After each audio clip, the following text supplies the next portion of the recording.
Good afternoon, and thanks for attending our talk with the Myositis Association. My name is Brett Burton, and I'm going to be leading our session today, and we're going to talk about building healthy habits.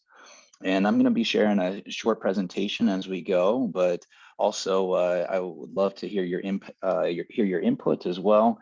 And if there's any questions or comments, feel free to put them into the chat or the Q&A, and we'll be sure to facilitate those as we go through our talk today. So thank you first and foremost to the Myositis Association for having this event for the month of May for Myositis Awareness Month. I'm glad that those of you that are on the call live are taking this in, and then those that have a chance to watch the recording, we find this information to be valuable. But let me go ahead and share my screen and we'll get started with our content for today.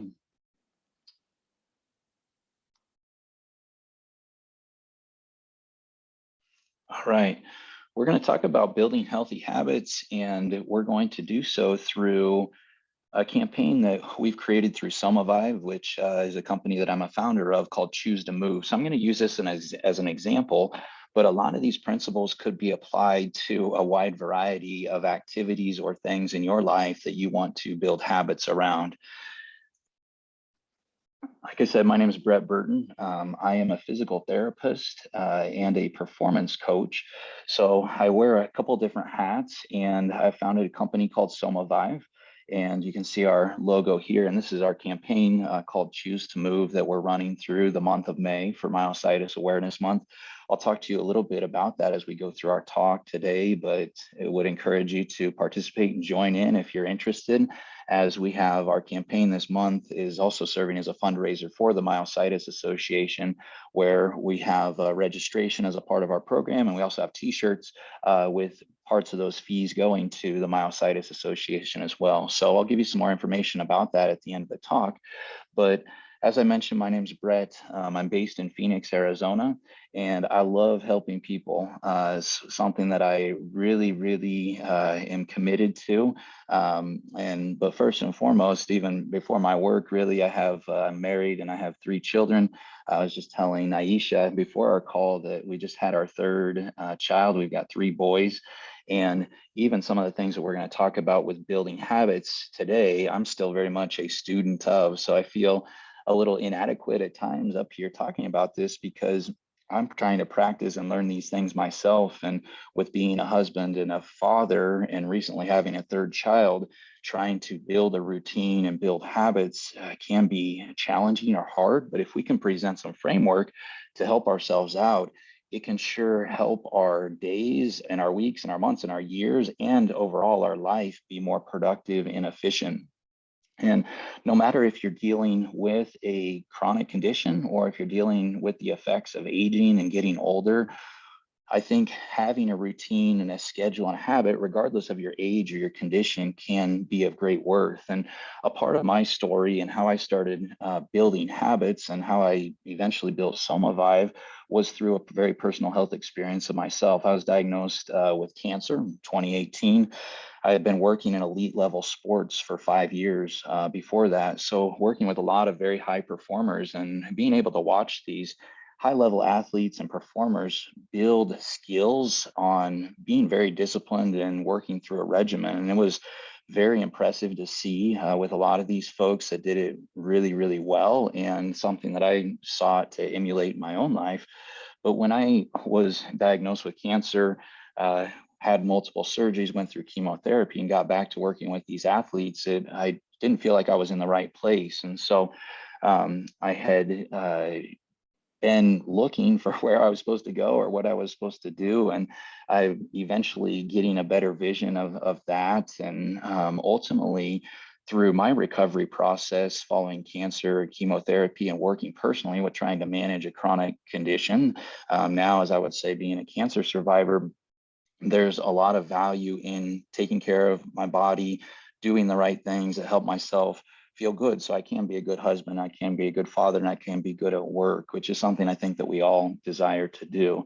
And so that's kind of where I started, where I'm at, and where I'm growing. And so as I'm talking to you today, I'm going to share some personal experiences, and we're going to work through a framework from a book called Atomic Habits. And just to open up our talk today, I wanted just to outline a pie chart of what our time looks like throughout the course of a week, because I think sometimes people look at maybe diet or exercise or wellness habits or routines and say, well, how can I have time to do all these things? And so I want to start just by giving us all a understanding of how much time we have in a week. And this doesn't matter if we're rich or poor, if we're healthy, if we're sick. It has no discrimination, really. We're all given 168 hours a week. And I've divided this out with some general estimates just to help with our teaching point today.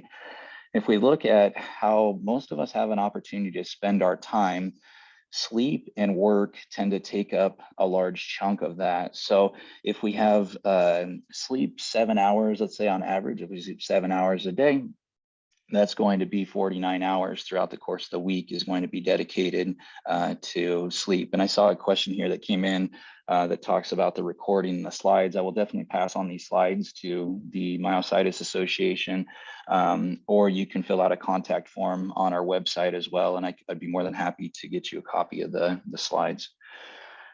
So the sleep aspect, if we're sleeping 7 hours a day, over 7 days, we get ourselves up to around 50 hours. If we're working a 40-hour week, we have some maybe commuting back and forth. We might be working a little bit of overtime. Another third of our week is spent working and eating. I've given this 30 minutes for breakfast, an hour for lunch, an hour for dinner, just as rough estimates. But if we give that those times and assign those, that gives us about 18 hours throughout the course of the week that we're eating, which is about 10% of our time. So what this gives us here in this blue slice that I'm going to revisit throughout our presentation, so we have about 51 hours of time throughout the course of the week that I label as miscellaneous. And this miscellaneous time can be used as we choose to use it. And I think there's a value in taking inventory of how we're using this time, and can be very eye-opening, as I've done for myself. And we wonder, well, how are we spending, what are we doing during this 51 hours of time, and how are we spending that? Because we could either be building good habits or we could be building bad habits, and we're going to be continually doing that for the rest of our life. The book Atomic Habits is the framework that I'm going to present today. And this was written by James Clear. And I want to give him a shout out because he has done an exceptional job, and want to just give him a lot of credit for a lot of this framework that I'm going to teach you comes from his work. So if you want to learn more about what I'm talking about in our talk today, I would highly, highly recommend to buy his book, Atomic Habits. It's a bestseller. Millions have purchased this book. If you've read it already, hopefully it'll kind of allow you to take a deeper dive, because I am going to apply it to movement and to exercise today at a more specific level. But our programs that we've built through SomaVive, a lot of our programs tend to follow a lot of philosophies and principles that James Clear talks about. So that's the main reference for this whole presentation. So if you want to dig in more and you want to learn more, I'd highly recommend you to purchase this book. When we look at building habits, James Clear does a phenomenal job outlining 3 layers of behavioral change. And I've outlined this in a target here on the left side of the screen. And if we look at these 3 layers, I'm going to start from the outside, because this is typically where we start when we think about trying to establish a new habit. And we tend to want to change our outcomes.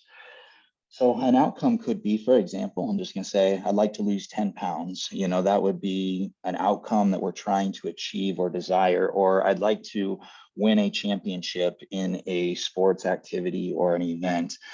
And that is a goal, or it gives us a sense of direction, which is not a bad thing. But we have to understand that this is an outer layer, really, when it comes to changing what we do and why we do the things we do. The second layer is really identified as processes. So what do you do? So how do we go about losing 10 pounds? Let's just use that as kind of our example. So if I want to say, hey, I want to lose 10 pounds, We might say, I need to watch what I'm eating. I'm going to restrict my calories to maybe 2,000 calories a day. That's my process of how I'm going to go about accomplishing my goal of losing 10 pounds.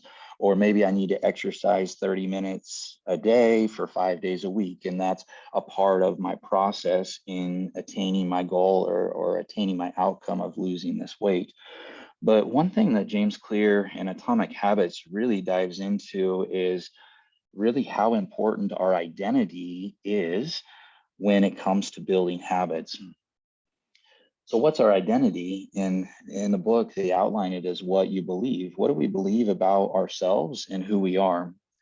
And if I look at my identity, and this is something just in my own life journey that I realized when I was in high school. And I grew up, my youngest sister had special needs, and she was hooked up to heart rate monitors. She could not walk, talk, or eat. So she was very limited in her physical abilities. And early on, she was hooked up to feeding pumps and heart rate monitors and was very limited physically by what she could do. I was the soundest sleeper in the house, so we got to share a room together, which ended up being a blessing. I really remember many days waking up in the morning and being in tears because I was astounded at what I could do. I was like, I could get out of bed and I could get dressed and I could go to school and I could play sports and I could do a lot of things. And I was like, man, my sister will never have the opportunity to experience, find joy, have fun doing these things. So I have these abilities. What can I do to maximize them? So I started to view my identity not as I would say a high school student, but as someone who could play sports, someone who could study, somebody who could socialize and enjoy time with my friends. And it was amazing when I started to think about all these things that I could do. It made me want to maximize those and do those to the best of my ability. So that's an example in my personal life of how I think just associating with an identity changes how you approach life and how you go about different things. And if we dive into this in James Clear, this quote here, anything really that I have in quotes comes directly from James Clear, but he says the focus should be on becoming a certain type of person, not getting a particular outcome. So if I want to lose some weight, is using this as in our example, I have this one listed as our first bullet point down below. He uses a story in his book about a woman that wanted to eventually lose some weight and just become healthier. So what she did is she just started asking herself, what would a healthy person do? And that started to change the decisions she was making throughout the course of a day. So was asking herself, hey, would a healthy person take the stairs or would a healthy person take the elevator? Would a healthy person eat the pizza and hamburgers, or would a healthy person cook at home and eat their own food? And when she started to ask herself, what would a healthy person do, and pretend like she was being a healthy person, after some time, she started living and operating like a healthy person would operate. And the result of that was this woman lost 100 pounds. So her outcome was significantly changed because of her identity of associating as a healthy person. That changed the process of the decision she was making, her exercise habits, her diet habits, and then the outcome was taken care of as a result of those two things. So that is a really nice example that's shared in the book of how having this identity and making up our minds of who we are can significantly change the process and the outcomes that we can achieve. So in our campaign for Choose to Move, this is an initiative that Some of Vive has started to help people build a habit of moving. And that's really what we're trying to do, is help folks maybe that have never been the type to move or to exercise, to help you start getting there. Or if you have been in and out or have had a hard time maintaining consistency, we want to help you build in consistency with that program. So why did we choose as kind of the slogan for our campaign? because this is a decision that each of us have an opportunity to make, and we can choose. We have the opportunity to choose what identity we associate with. So, as an example on this slide, I say, well, what would a person that moves do? How would a person that's moving go about their life or go about their day? And will that start to change how you're spending your 51 hours of miscellaneous time? And some people have worked with a handful of folks in the myositis community through our blood flow restriction training programs that we offer. And one common thing of folks that do have myositis that come to me and they say, well, Brett, I can't move very well. My legs are weak. I feel like they're going to give out on me. I have a hard time getting out of a chair. I can't walk too far. So what can I actually do, or how can I move? And I tell folks, if you can contract a muscle, if you can lift your arm, if you can tap your finger, if you can bend your elbow, we can move. And even though your movement window, I would say, would be maybe smaller than maybe others that you might be comparing yourselves to, if you can move a joint or move a finger or move any part of your body, you can move. You just have to understand that your window of movement is smaller. Now, what can happen is if we make a conscious decision to say, hey, I'm going to use and move what I have and what I've been given to the best of my abilities, what we can see happen over time is we could actually see that movement window start to open up and become wider to where people can walk a little bit further, do a little bit more, do different things that they didn't think that they were able to do. And a lot of that comes back to their decision that they made to say, I'm going to choose to move and I'm going to choose to do what I can with the abilities that I have, no matter how wide my window is or no matter how narrow that is. I'm going to take today as an opportunity and I'm going to choose to move. And so that when we look at our campaign and choose to move, a lot of that's rooted in this identity piece, which we all have the ability to control. We have the ability to associate ourselves with really anything that we desire to. One thing that I found to be interesting is in the early part of my career, I worked in Boise, Idaho, and now we're down in Phoenix. But up in Boise, very recreationally active community. A lot of people bike, and I really did not think I was much of a biker. But after being there for 6 months to a year, I found myself in a bike shop and I bought a bike and I started riding my bike around. My wife was actually riding her bike back and forth to work. And um, I was like, oh, I guess in a way, I guess we're kind of bikers now. We're riding our bikes and we're doing this. And it was amazing how the environment influenced that. And we'll talk a little bit more about that in our talk today. But sometimes this identity piece can start to rub off on you based on the environments that you're in. Okay. Let's look at this second ring in terms of the processes, and then we'll break it down into some practical pieces for you. So James Clear says the most practical way to change who you are is to change what you do.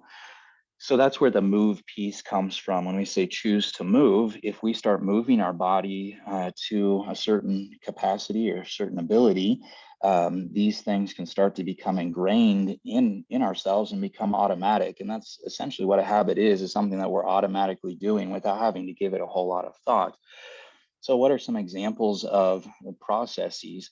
If we wanted to become a writer and say, hey, I want to develop a habit of journaling or writing, each time we write a page, you are starting to take on the identity of a writer. You're becoming a writer, just like the example I used with a biker or riding your bike. Each time you ride your bike, you start to take on the identity of a biker.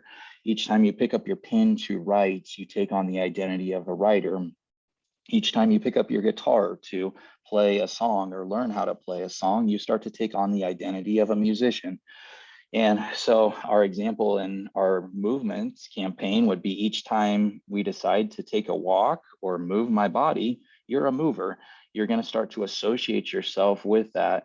And taking a walk doesn't necessarily mean I got to pack up my duffel bag and go to the gym and get my gym membership and get on the treadmill. This could be, in some folks, getting out of your chair, using your walker, and intentionally moving from the living room to the bedroom. For some folks, this might be getting out the front door and walking around the block. And today I moved one block. I walked one block around my neighborhood today, and that was my example of me moving and me choosing to move my body. For others, it might be going out on a run or doing something with more intensity and vigor, and that's fine. But the important part here is that we're establishing a process and we're establishing a routine and a habit to do what our desire, what we long to identify with. And I mentioned this before, but a habit is a behavior that has been repeated enough times to be automatic. So that's ultimately what we want to help people get to. We want to help this become an automatic process where it doesn't seem like it's a whole lot of work. It seems fairly easy to do. It seems like I'm in a groove and a rhythm of doing my task, whatever that might be, and it becomes very automatic. So that's what we want to get to. But how do we start working our way to that place? And Atomic Habits lays out 4 ways that we create a habit. We're going to touch on all 4 of these as we go through our presentation here this afternoon. But number 1 is making it obvious. So we need to make sure our goal and our intent is very obvious. We want to make sure it's attractive. We want to make it easy, and we want to make it satisfying. And if we can meet these different criteria, it is phenomenal to see what some folks can do through our wellness programs that we run online. I've been doing this now for 2.5 years, but it is amazing to see when you can get these 4 categories working behind someone, what they can do. It is so rewarding and fulfilling to see this take place. And I'll even speak to this out of personal experience with my own health, because when I got out of cancer and chemotherapy, our oldest child was about, when we had moved to our home that we're in now, he was about 6 months old. And I just remember playing in the backyard. We have a small backyard. And I remember just running kind of around in the backyard playing with him. And, he wasn't too mobile at this point, but I was just, kind of doing some things around. I was like, man, I'm out of shape. I feel like I can't keep up with a 6-month-old, and I need to do something to help myself out, because it wasn't where I wanted to be. I didn't want to identify as someone who was sick and out of shape. So how did I start to try to identify as a mover or someone who had exercised? Is I started to walk. I just started to walk on the treadmill and started to work on building some endurance. And then eventually that turned into jogging, and then that eventually turned into running. And here we are 3 to 4 years later. And it's pretty amazing to see what's happened over that period of time, to where, yeah, at this point, I can go out for a run for 6 to 8 miles and I feel good and like I'm capable of doing that. So that's just my own personal circumstance. And I realize for some folks that might seem unattainable or way out of reach. But for you and yourself, you can identify a very small step to get you a little bit better than you were today. And we start off by making it obvious. So what would that look like if we're using movement as an example? If I want to move my body and I've decided, hey, I'm going to choose to move, what do I do to make my habit obvious? And we want to start by identifying when and where you will perform that activity. A lot of times, because things aren't clear or we're not crystal clear on when and where, it just gets pushed to the back burner. And by the time it gets to 7 or 8 o'clock at night, it's like, oh, I should have gotten up and walked, or I should have gotten up and moved. And now I haven't done that. If we can say, I'm going to go for a walk at 10 a.m. around the block, your likelihood of actually executing and completing that goes way up, because you've actually assigned it a time and you've identified what the activity is and you've assigned a place. You said, I'm going to go around the block. And that is going to be so much more likely to be completed and carried out than somebody that says, well, I hope to walk today, or I hope to get in a little bit of exercise. That's one example of identifying when and where.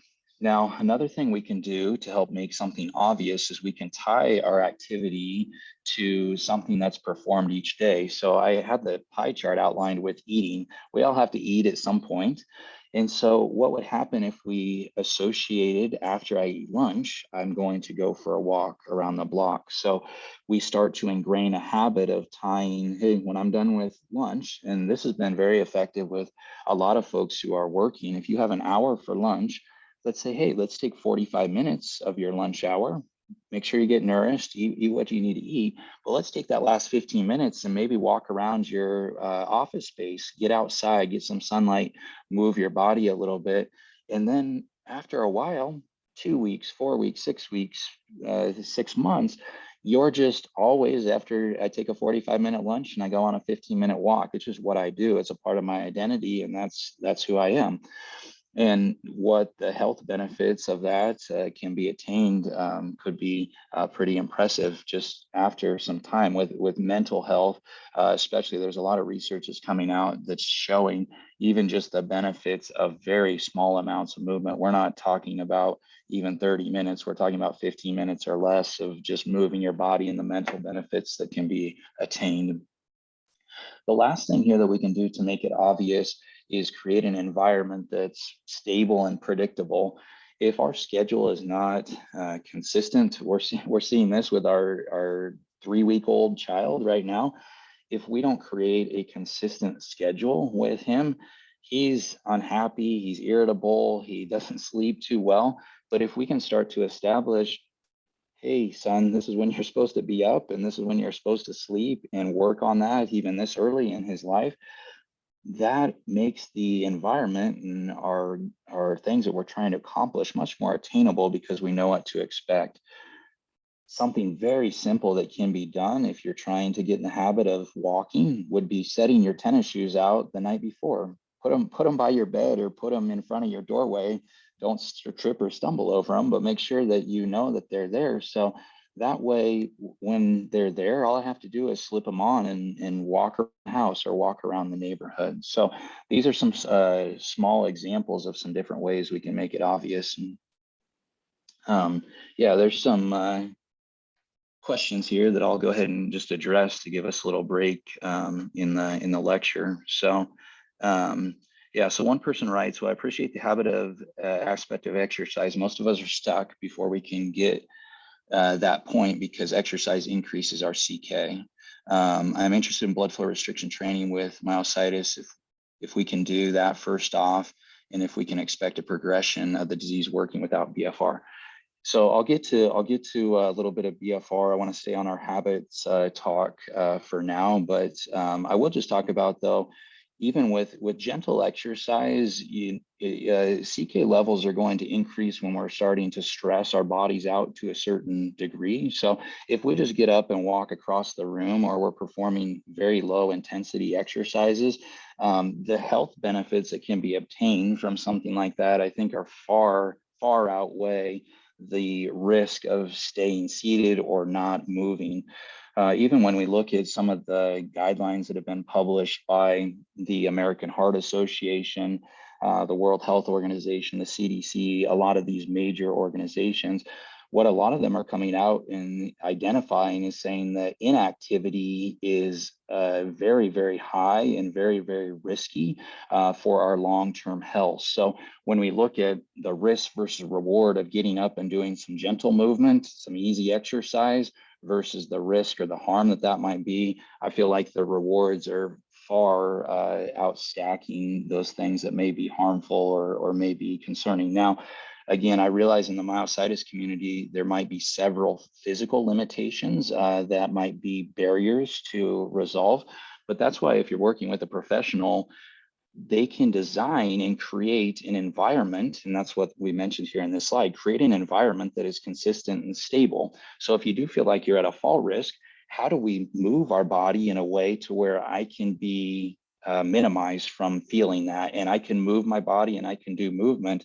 Let's just use a bike, for example. A bike is a great tool because, hey, if I'm unsecure on my feet, I can be seated and I can pedal my feet and I can get great movement. I can get my heart rate up. I can get some benefits of exercise, but then I'm not having to worry about the risk or the side effects that would take place as a result of that. But I'll come back to the BFR question at the end of our talk.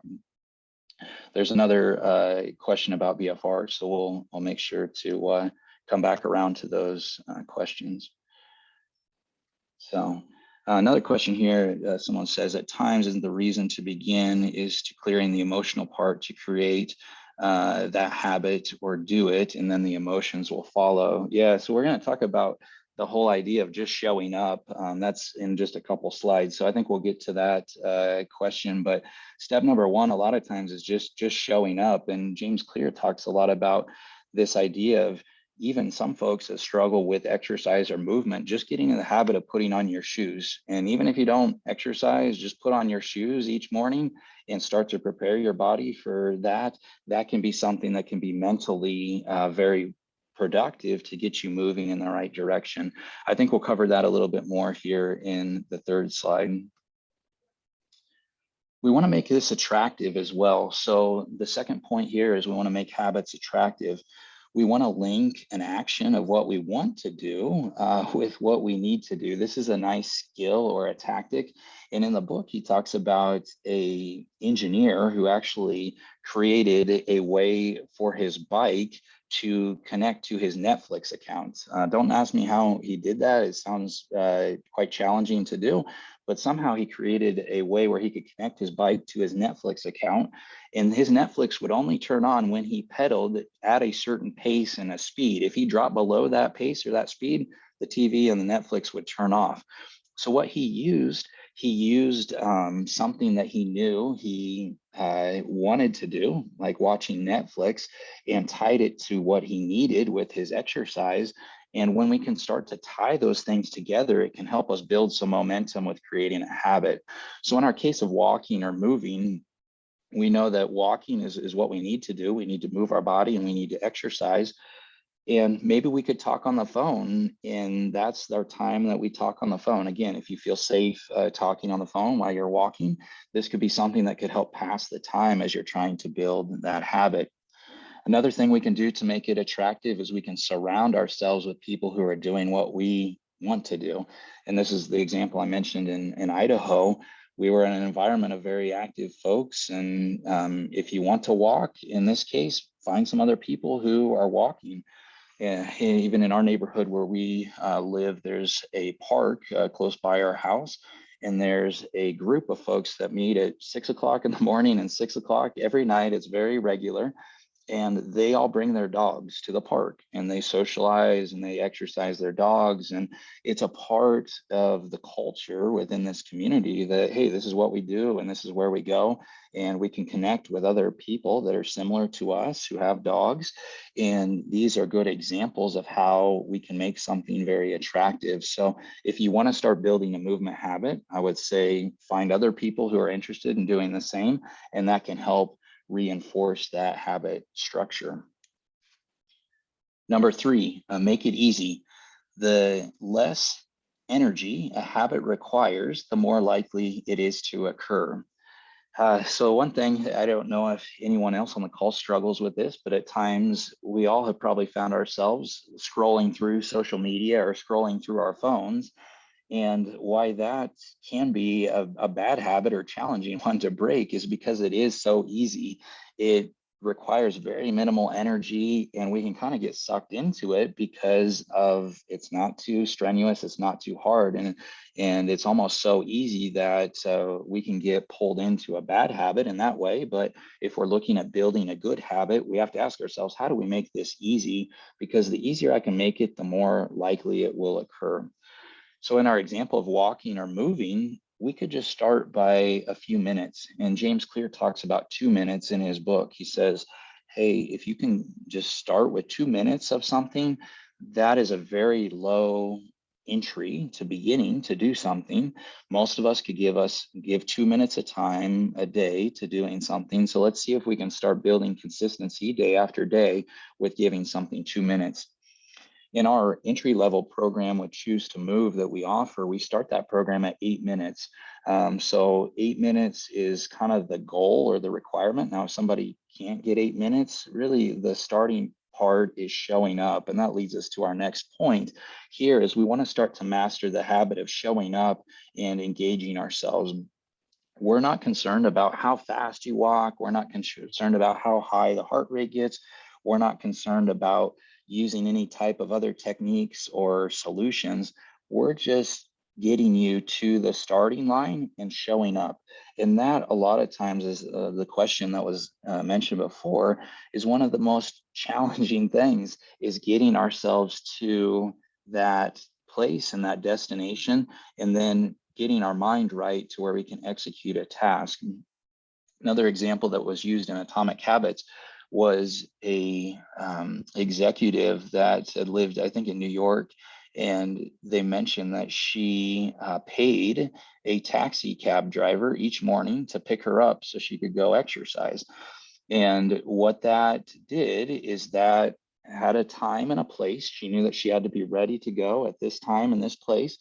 There was a financial incentive there with paying someone to do this. And then once she was to the gym, she was there and she was exercising, she was going to the routine.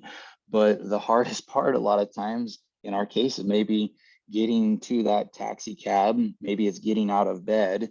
And if we can start to get our mind set in this place of showing up, that's really where we can start. And then from there, we can work on improving it. Because a lot of times we let perfection, or this idea of what our ultimate goal is, almost an obstacle or a hindrance, whereas really we just need to show up and be available. The last part is make it satisfying.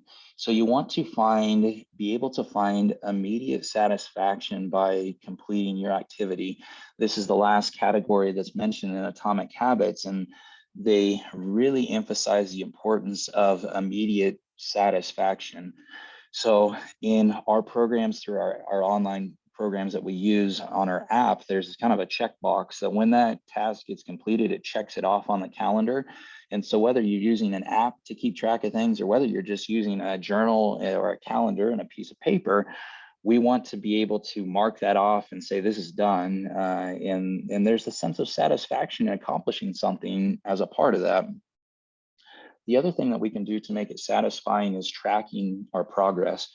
And if we can document our walks and we can see how far we've come over time, that can be a huge confidence booster as we look at building habits over the course of many years and over the course of our lives.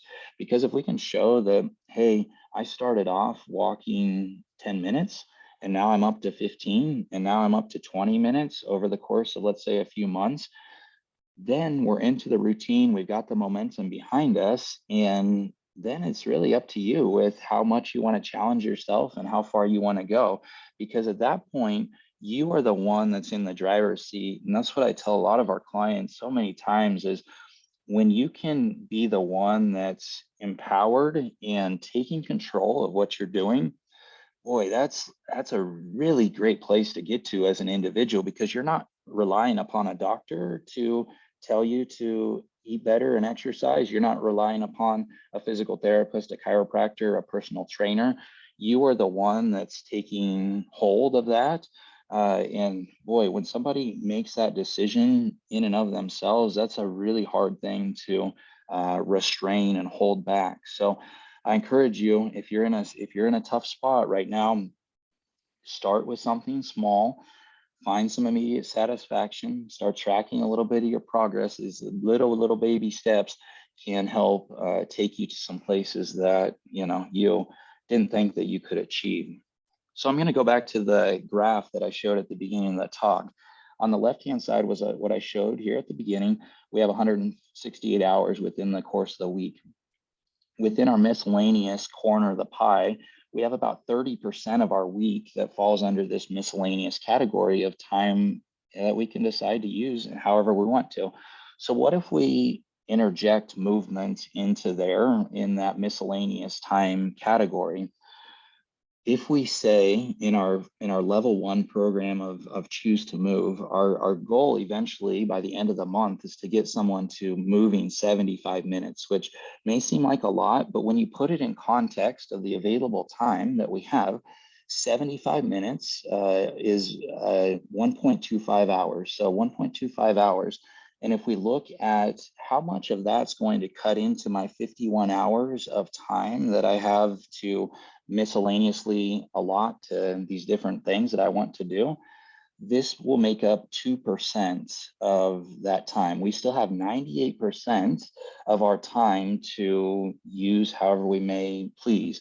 Now, when we look at this 1.25 in context of this whole week, that is about 0.7% of an entire week that we would be giving to moving our bodies. So when it's put in this framework, and this was very eye-opening for myself, even as I was putting together this talk, I was like, man, it really doesn't take a whole lot of time, but yet I realize and I know that it can be so hard just to get started and to get yourself into this routine and groove. But when it's outlined in this kind of arrangement, it's like, okay, can I give 2% of my miscellaneous time to moving my body? Because that's one thing that people will say to me is, Brett, I just don't have time. I don't have time to exercise. And again, I don't think really, if we look at it in this perspective, a lot of times it's not coming down to time, it's coming down to what is our identity and what are our priorities. And is this something that we can create an identity around, and is that something that we can prioritize? And if we can start off very, very small, this is a drop in the bucket in comparison to the time that we have to use during the course of the week. So I'll have that there because I just think that that's pretty influential when we look at 2% of our miscellaneous time being dedicated to movement. It's really quite a small sliver there. Okay. So what I'm going to encourage everyone here on the call with, anybody that listens to the recording, is we have built an opportunity for you to practice. If you're saying, hey, I want to start moving my body and I want to start practicing some of these things, Brett, that you're talking about, how can we go about doing that? We've created this campaign called Choose to Move, and you can learn more about it at somavive.com. If you go to the website, there's a banner at the top that says, if you register in the month of May, we'll contribute $5 of every registration to the Myositis Association. It's only $10 to sign up. So we created the price point, a very low price point. We're creating as a fundraiser to help Myositis Association. But what you'll do is if you decide to enroll, you can choose to move as a first step, and then you will choose your levels. So we have 3 different levels that one could participate in. I identified the first level as committing to working up to 75 minutes a week of exercise. And that program just starts with 8 minutes, 5 days a week. So if you could start with 8 minutes, 5 days a week, the program will take you on a pathway to where you're building time and tolerance to movement over the course of the month. Now, some people might say, well, I've got a sore knee or I've got a hurt back and it hurts me to walk. Are there other types of movement that can be done? Yes. You can choose a movement that is enjoyable and intentional. Those are the 2 terms that we tend to use. We want it to be enjoyable because we want you to find this rewarding to do. As we mentioned in our 4 categories, we don't want this to be hard. We want it to be easy and we want it to be enjoyable. So if it's something that you don't enjoy, it's going to be hard to build a habit around that. So if walking's not your thing, you could get on the bike, you could do some biking. If you don't have a bike, you can do some swimming, you could do some continual movement is what we're trying to encourage folks. And this doesn't need any equipment, it doesn't need any additional resources. We're just trying to help build a habit here of helping yourself move. So you can learn more about that at somavive.com. Joel Yoder is one of our proactive performance coaches. He's kind of overseeing our platform as people are getting enrolled into this program. And we're hoping that, yeah, people will use this as an opportunity to start building some habits of consistency with their movement habits. So that's our goal there. References from the talk, James Clear book, highly recommend you check it out if you would like to learn more about this topic. He's had a great influence on how I've even built several of our programs through our business and my personal life as well. So would highly recommend you check him out. And otherwise, we've got the rest of the time here for some discussions and questions. So feel free to type them into the Q&A or into the chat feature, and I'd be glad to discuss those. And so also, I would be interested in hearing if anybody else has any good ways that they've built a habit. I'm always interested in hearing because there are some very unique ways that folks have gone about building habits. I've shared a few examples, but I'm sure there's probably some even of folks in the group that might have some things that have been helpful for them. So feel free to type those into the comments box as well if you have something that you feel like would be beneficial to the group. So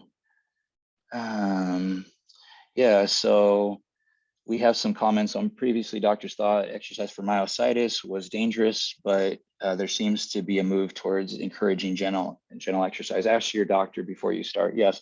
So a part on our landing page for our Choose to Move page is we have, who's eligible for this program.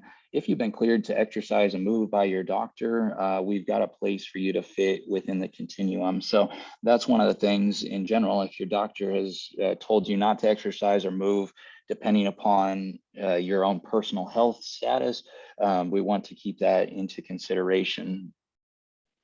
Okay. We have another comment. I believe some might benefit from a coach and accountability for support and encouragement. Yes, that's very true. And that's what really our platform through SomaVive has served as a way for people to be tied to what we call a proactive performance coach. That's myself and Joel.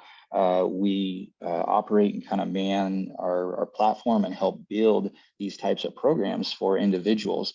And so having that accountability and a reminder. So if you do decide to enroll in even the Choose to Move program, you can select when you sign up and get your program started, it says, would you like reminders set to your phone? And if you decide to do that, I would recommend it, because what it's going to do is it's going to pop up on your screen and say, hey, you've got your walk today. Remind yourself to move. It's right there to where you have that accountability. So accountability, whether it's from the technology to assist you or from a live person, a combination of the two is probably the best. Okay. Yeah, so somebody says they love James Clear. I'm glad that some other folks have read that. The book says it's also that if you look to improve even 1%, yes, you can make a difference over time. Yeah, that's great, Wendy. Thanks for sharing that, because even 1% is moving yourself in the right direction. You might not see the outcomes and the results that you're looking for, but we don't want to let that hinder or prevent us from just showing up and from just getting started. So that's a great point that you brought up there. Yeah, the book is available on Amazon. We've got a small group of us who meet on Mile support pages, have created an encouragement group to accomplish accountability, to challenge, motivate, and encourage and congratulate ourselves. Yeah, that's a really important feature there. Not just the accountability, but what I liked this person mentioned was motivate and congratulate yourself. And that's the reward piece. I'm going to stop sharing the screen here since we're done with the talk. My email address was on there as well. So bburton@somavive.com will get you to me. If we can help out in any way, please do reach out. But one thing I just want to talk about to further discuss on this comment about congratulating yourselves is there's time to reward ourselves. And James Clear talks about in the book, we get a dopamine hit a lot of times when we get a package in the mail or something comes that was unexpected that we really cherish or enjoy. If we take some time to celebrate our wins, that's a really important part of the process. The other thing, though, that I thought was interesting that he mentions and talks about is almost like a punishment. He talks about some folks creating a contract and almost committing to a contract that if I don't do a certain thing, I have to do a chore that I don't like around the house, or if I don't do something, I have to pay somebody a small fee. So there's some interesting ways that we can also celebrate, but we can also kind of create a small punishment that can help us stay in a routine of moving and with good habits. We've got another person who says that they have IBM. They found chair yoga to be an excellent movement vehicle. Perfect. That's great. The chair yoga is good to move your body in a safe environment. So that's awesome. I use a walker and go to a local studio near my home during the pandemic. and am able to take seated chair yoga classes via Zoom. So those are awesome resources and outlets to pour into finding a movement that this person enjoys and has been able to be committed to. Someone else says mindset is the key, and that's the important part too. You hit that one on the head, because the mindset is very powerful in, again, making that decision or choosing this identity that you want to take on. And if you look at our Soma Vibe, is what I call it, the person with the wings, you'll notice that the head is actually a different color than the body, and that's very intentional, because when we're looking at building wellness programs or lifestyle programs that can benefit people for the rest of their life, it does require a mindset to be engaged in that. And so we even have that built into our brand, which I'm a big fan of. Is it possible to do physiotherapy online so we learn the right kind of exercise? So yes, there is. Through COVID, with telehealth, there has been offerings for formal physical therapy that have been placed online. So these typically, though, if it's through the formal physical therapy arena, that is offered within your state, because as a therapist, if I'm practicing formal physical therapy, I'm licensed to practice in the state of Arizona. But overall, with our Soma Vive programs, our programs are wellness programs. So we're not building our programs to diagnose or treat a specific condition. We really work with a wide range, and we're wanting to help build healthy habits, like we've talked about, with folks that are really beyond the specifics of individual diagnoses. We want to help people become stronger, more functional. So whether that's a result of myositis, whether that's a result of getting older and just feeling the effects of aging, we have a handful of folks in our programs that don't necessarily have a chronic disease, but are just saying, hey, I'm into my 70s now, and I'm just wanting to maintain my strength and function in some innovative ways. How can I do that? Those folks are very great candidates for our program, because we're able to get them on a pathway to help them out. So I would say for formal physical therapy, it needs to be done within the state. But if you're doing a a wellness type of program, that is more of a general wellness program or a fitness-based program, these things can be offered really across the country and across the world. Someone mentioned they got a new dog. Having pets to walk can be another helpful thing that we didn't mention. So that's a great one. Yeah, the dog. Oh, that's Jim. Yeah. Hi, Jim. I know Jim and I've met his dog. He's got a great dog. And so then, yeah, there's a question about the BFR. We'll talk about the BFR, but I think we got through all the questions there. Somebody else mentioned another good book is Tiny Habits by BJ Fogg. I've not personally read that one, but I'll have to add that onto my reading list. So thank you for sharing that. There's another comment here that says, I work to keep increasing the amount of exercise, but I inevitably leads to injury at some point. How do I know when to stop pushing for further increase or improvement? Yeah, that's a great question. And that's a tough one. I mean, that's not an easy question to answer in a generic forum almost like this, because everyone, even what we've noticed, we work with a lot of individuals that do have myositis, and even people that do have myositis have different individual needs with how much their bodies are able to tolerate or don't. But one thing I think that James Clear mentions in this book is, if we want to build a habit, we should be kind of keeping it more on the easier side, because if we're constantly pushing ourselves to our upper limits and we're challenging ourselves that hard, it becomes really hard to maintain consistency, because our body is going to be worn down, we're going to be tired, we're going to be fatigued. So when we look at putting stress on our body, we have to get ourselves uncomfortable. I will say that we have to get ourselves uncomfortable to a certain degree, but we want to do so in a safe manner to where our body can recover adequately and we're ready to put some more stress on it the next day. And when we put some more stress on it the next day, we can recover therefore a little bit more, and then we put more stress and recovery.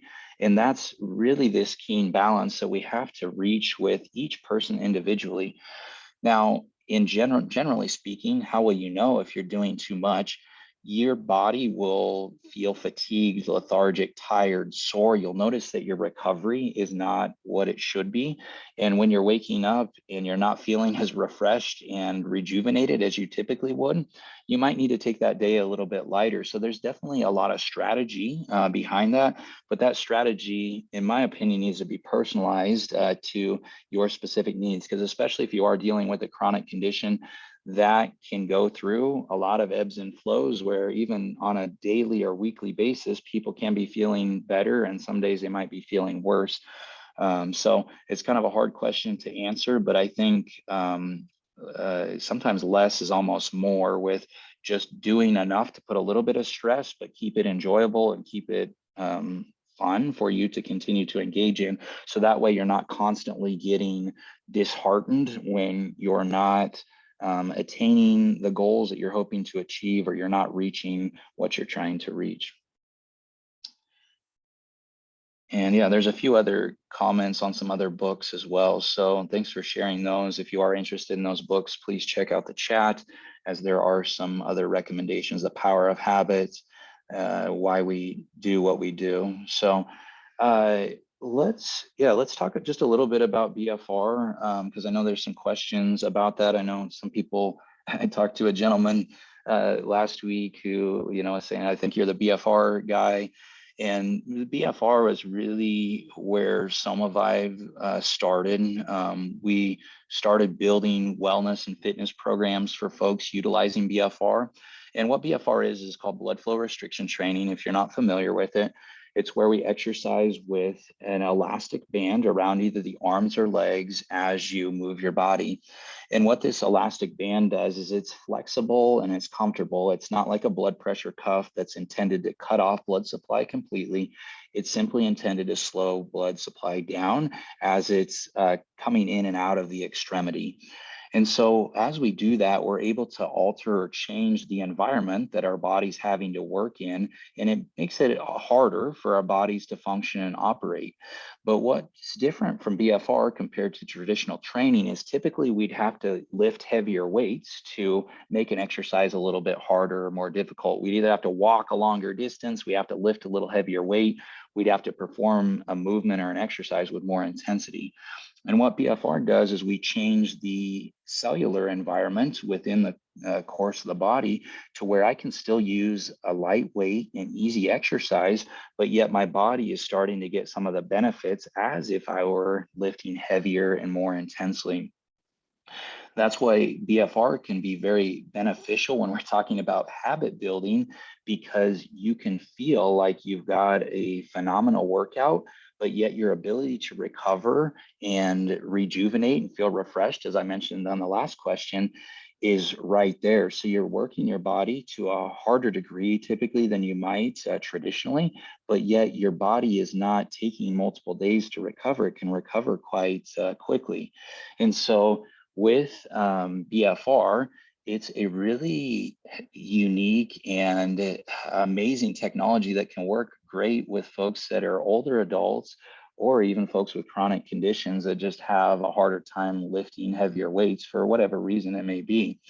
Now, one thing that we have seen in folks that we've worked with in the myositis community is we will see folks get some significant improvements. And I mean, that includes IBM, that includes polymyositis, dermatomyositis. We've had a few with the necrotizing myopathies.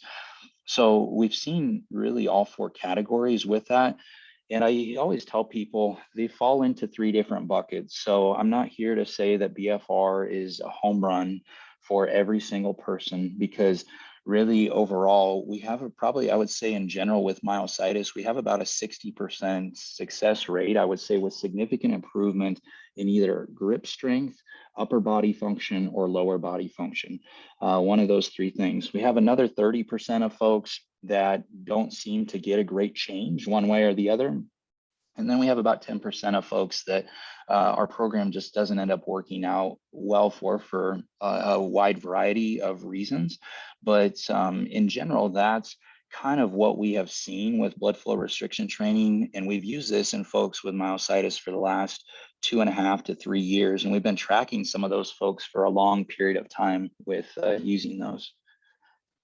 So yeah, so let me go back to see if I specifically, I know some folks were asking about BFR, but someone had asked if someone with myositis can do BFR, and if we would expect a progression along of the disease working without BFR. So again, with BFR, we always want to make sure you've been cleared to exercise. We want to make sure the doctor's on the same page with you performing this, making sure you're safe to do so.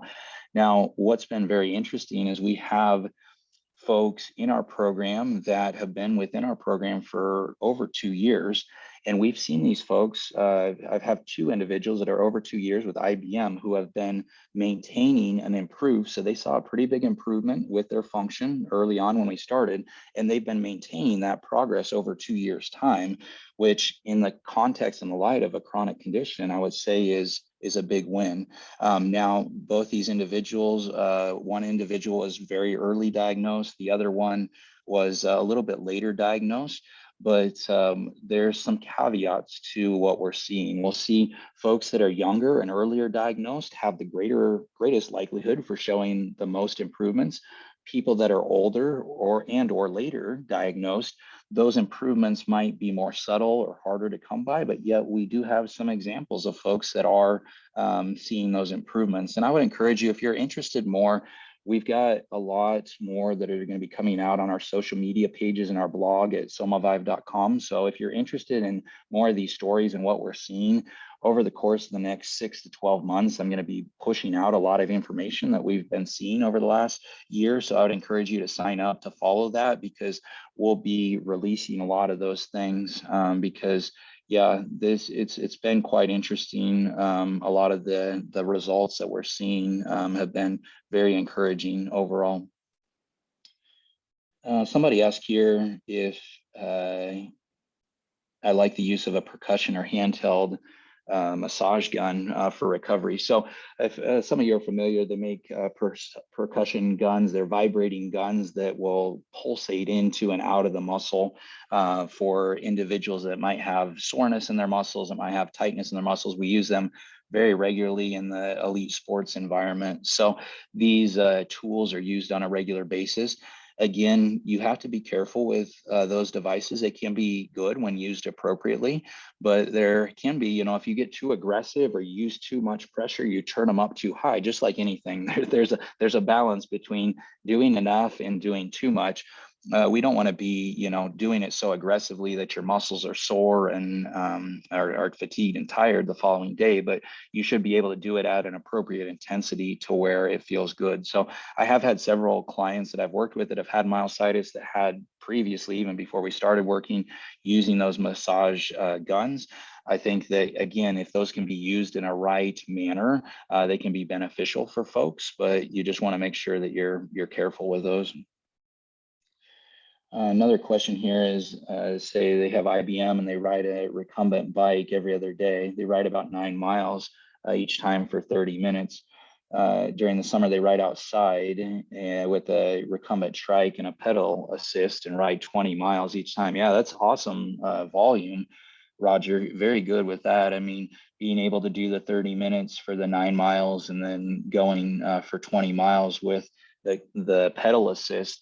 Again, these are very unique ways, and this is why I love working with this community, is because you guys are very creative at coming up with ways to move your body and put yourself in environments where you can challenge yourself. So that's a great example of somebody who's using a bike to get time and distance in, and doing it both inside and outside, which is great. Somebody else asked, do you use BFR with others who do not have myositis? Yes, we use BFR on several others that have not had myositis. And with myositis, why is the skin around the arm muscle so wrinkly? Is this muscle wasting? So as we lose muscle mass or size of the muscle, we lose tone or firmness of that muscle as well. We don't only see this in folks that have a muscle wasting or chronic condition, but we'll also see this in patients in like a PT clinic that are post-operatively. So if somebody had a knee surgery, somebody has a procedure, what happens is the size of the muscle it shrinks down quite quickly from being immobilized in a very short period of time. And what will happen is you'll start seeing changes to the skin texture because we lose firmness and tone within the context of the muscle. So yeah, good questions overall. And yeah, really, through SomaVive, we have our BFR program. That's kind of our signature program, but we are building other service offerings through our platform. So we have what are called human performance consultations, which are great arenas and ways to help people build habits to just benefit their wellness and well-being overall. So again, we've got a handful of folks in those programs that I would say are in their late 50s, don't necessarily have a chronic condition, but maybe are busy with work and trying to figure out how do I integrate exercise into my lifestyle. And BFR is really a nice fit because it's short and it's easy and it fits a lot of the criteria that we've mentioned with building habits, but you don't necessarily need the BFR to build a habit. What I would hopefully you got from today's session is no matter if you want to build a habit of movement or exercise or reading, writing, playing an instrument, these concepts can apply to a variety of activities with how you decide to use your 51 hours throughout the course of the week. And that's up to us. We all have that decision to make with how we want to use that time.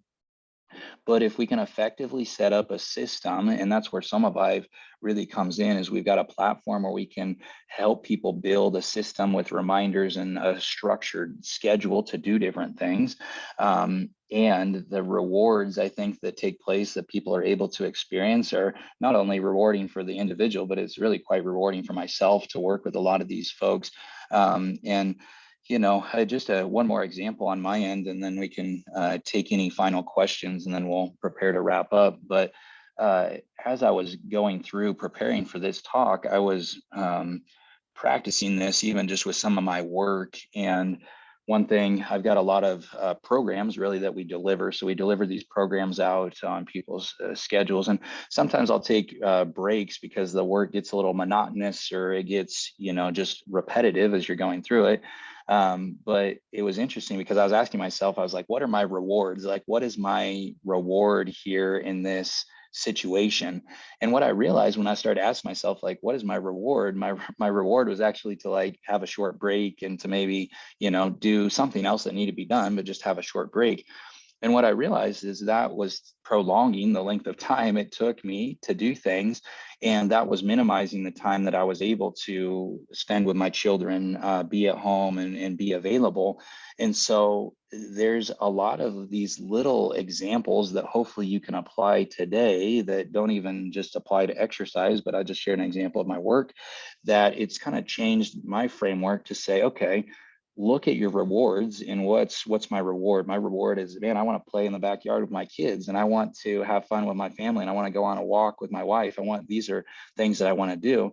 And if I can build effective habits around getting my work done, I'll be able to enjoy those things. So that's one thing I don't want you to leave and think like, wow, this sounds really robotic and very structured and militaristic. But what you'll start to realize, that I've started to realize, is that'll actually give you more freedom with that 51 hours and how you want to use that time, especially when your body's feeling better, you have more energy, you're into a routine and a groove. Like, it's a really good place to be in and can be excellent for your health and your well-being. So if you're interested in our Choose to Move programs, like I said, you can go to somavive.com. Anybody who registers in the month of May, $5 of registrations will be donated to the Myositis Association. We also have t-shirts. So those little designs that I was showing you on the slide, the proceeds will go to Myositis Association as well for that.